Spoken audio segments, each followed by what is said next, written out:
there's nobody on the roster right now. We talked about the Randy Orton thing last week, didn't we?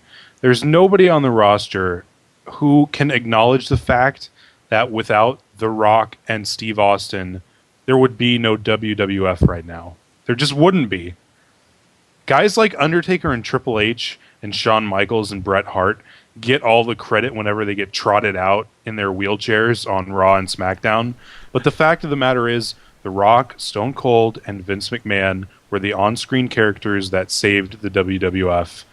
And look at the statistics. Undertaker, Bret Hart, and Shawn Michaels are 3 of the 4 or 5 worst drawing WWF champions of the modern era, especially The Undertaker. His reign was a complete disaster, and his reign in the mid-90s.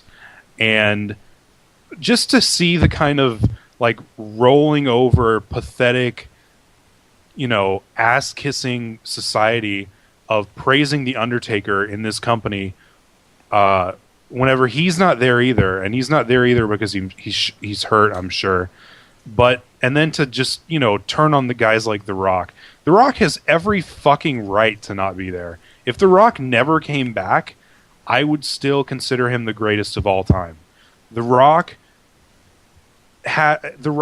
doesn't have to take 20-hour flights to Australia to work matches, to work the same match in front of different crowds 7 times in 10 days, because he's earned the right not to do that, because he did that in a time when the business needed him to do it the most. So what if John Cena and CM Punk weren't around when the business needed them the most?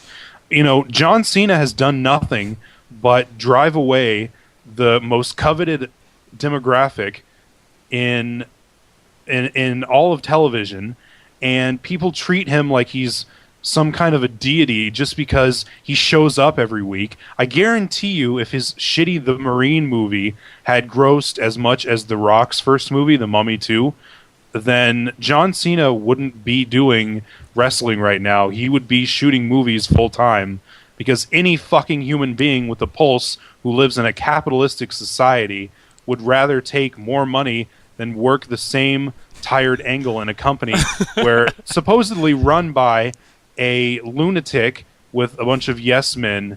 John Cena, if he were half as good an actor as The Rock and a quarter as successful as him, would not be there in Australia taking 20-hour flights.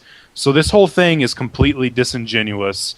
And the fact of the matter is, there are a lot of people butthurt that The Rock is main eventing WrestleMania a year before it happens, but The Rock versus John Cena will draw more than any single combination of anyone on the roster that you could put against John Cena, including the motherfucking Undertaker. So put that in your pipe and smoke it. All right. That was